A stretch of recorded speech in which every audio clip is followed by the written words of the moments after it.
আসসালামু আলাইকুম প্রিয় ফুটবল ফ্যান্স। আমরা যে মুহূর্তে ফুটবল এবং জীবন উপভোগ করছি ঠিক একই রকমের মুহূর্তে পৃথিবীর অন্য কোনো একটা প্রান্তে আমাদের এই ভাই বোনেরা নারকীয় একটা সময় পার করছেন, নিদারুণ কষ্টে সময় পার করছেন। ব্যাপারটা আমার জন্য অনেক কষ্টকর। সারাদিন ধরে তাই ভিডিও বানানোর খুব একটা বেশি ইচ্ছা হয়নি। তার উপর আরও বেশি করে কষ্ট লাগে যখন একটা অংশের ফুটবল ভক্তরা এমন সিচুয়েশনে আলাদা করে কেন ভিডিও দিচ্ছি না, অবস্থান কেন পরিষ্কার করছে না সেটা জানার চেষ্টা করেন, সেটা নিয়ে প্রেশারাইজ করেন। দেখুন, যে মানুষটা প্রত্যেকটা ভিডিও শুরুটা সালাম দিয়ে করেন তার আসলে অবস্থানটা কি জানাতে হবে। এ মুহূর্তে অতিরিক্ত সোশ্যাল মিডিয়া বা এই টাইপের প্ল্যাটফর্মগুলোর উপর নির্ভর না করে আমি সকলের কাছে দোয়া করার জন্য প্রার্থনা করছি। আমার কাছে মনে হয় শুধুমাত্র এই পৃথিবীর সৃষ্টিকর্তাই এমন ধরনের নারকীয় জিনিসের অবসান ঘটাতে পারেন। আচ্ছা, অনিশ্চয় সত্ত্বেও মূল টপিকটাতে চলে আসি। খুব একটা বেশি আসলে যে ইচ্ছা আজকে হচ্ছে না ভিডিও দিতে, সেটা এতক্ষণে স্পষ্ট হওয়ার কথা।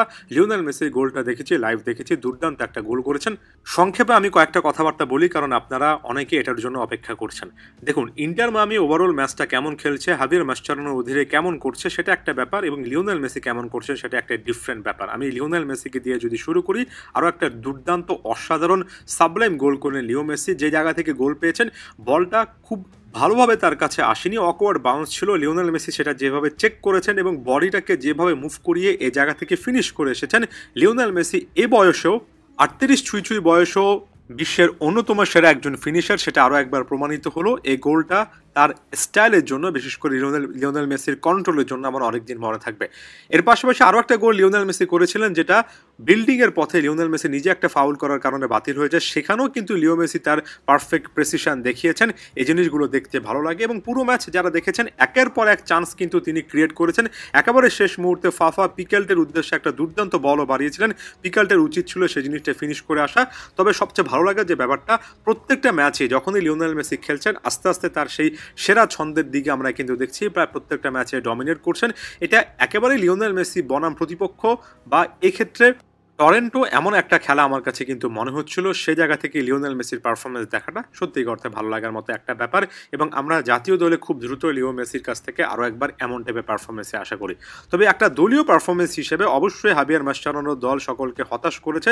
টরেন্টো এমন একটা দল যারা কিনা গত সেপ্টেম্বর থেকে সম্ভবত জয় পায়নি, বেশ কয়েকটা পরাজয় এবং একের পর এক ড্রর মধ্য দিয়ে যাচ্ছিল। সেখানে তারা ইন্টার মায়ামিকে রুখে দিয়েছে, যারা কিনা MLS এর গত সিজনের রেকর্ড ব্রেকিং পয়েন্ট তুলে শিরোপাটা ঘরে তুলেছিল রেগুলার সিজনের। সে জায়গা থেকে আসলেই হাবিয়ার মাসচারানো যে কাজগুলো করছেন সেটা নিয়ে প্রশ্ন করার সুযোগ থাকে। ফাইনাল থার্ডে তাদিও আইয়েন্দে ইনজুরি কারণে খেলতে পারছেন না, তার অভাবটা একেবারে স্পষ্ট।